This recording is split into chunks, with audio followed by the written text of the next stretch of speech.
వాళ్ళు పోయిర్రు వీళ్ళు పోయిర్రు అని ఒకళ్ళని చూసి ఒకళ్ళు జంపింగ్లు చేసిర్రు. కొంతమంది వాళ్ళంతటా వాళ్ళే పోయిర్రు. ఇంతమందిని పార్టీ వాళ్ళే ఇగ్గుకుర్రు. ఏమైతే అధికార పార్టీల రంది లేకుండా ఉండొచ్చు 5 ఏళ్ళు అని అనుకుర్రు లీడర్లంతా. కానీ వ్యవహారం కోర్టుకు ఎక్కింది.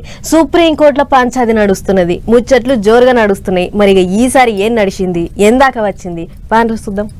ఉన్న కాడు ఉండక ఉన్న పార్టీని ఇడిచిపెట్టి ఉరుక్కుంట పోయి చెల్లబట్ట మార్చుకున్న వాళ్ళు అందరూ ఇప్పుడు ఆగమాగం అవుతుండ్రు.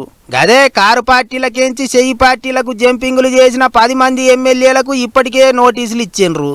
కానీ వాళ్ళను ఉంచుతారా ఇంటికి తోలిస్తారా అనే దాని మీద మాత్రం స్పీకర్ సారు ఏ నిర్ణయం చేయలేదు. అందుకే మళ్ళోసారి సుప్రీంకోర్టులో ఉడుకుడుకు ముచ్చట్లే నడిచినాయి. ఎమ్మెల్యేలు పార్టీ మారి ఏడాది అవుతున్నదా అని పరిశాన్ అయినరట కోర్టు సార్లు.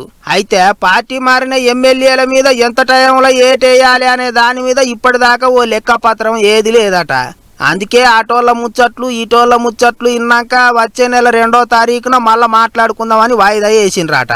ఇగిదిట్లుంటే పార్టీ మారిన 10 మంది ఎమ్మెల్యేలల్లా పటాన్చెరు ఎమ్మెల్యే గూడెం మైపాల్ రెడ్డి, గద్వాల ఎమ్మెల్యే బండ్ల కృష్ణమోహన్ రెడ్డి ఇద్దరు మేము అసలు పార్టీ మారనే లేదు అన్నట్టు చెప్పినరట కోర్టు సార్లకు. ఇక ఏదెట్లున్నా పార్టీ మారిన ఎమ్మెల్యేలను జపన సస్పెండ్ చేసేటట్టు చూడాలి అన్నట్టు మాట్లాడినరట లాయర్లు. వచ్చే బుధవారం నాడు సర్కారోళ్ళ లాయర్లు కూడా మాట్లాడతారట.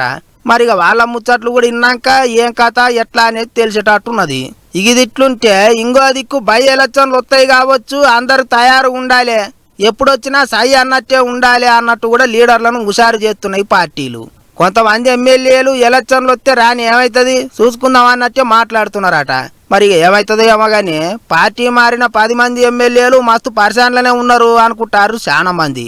మరిగా ముచ్చట ఇంకెన్ని మలుపులు తిరుగుతుందో ఏమవుతుందో, వచ్చే బుధవారం మళ్ళీ ముచ్చట్లు నడుస్తాయో చూడాలి.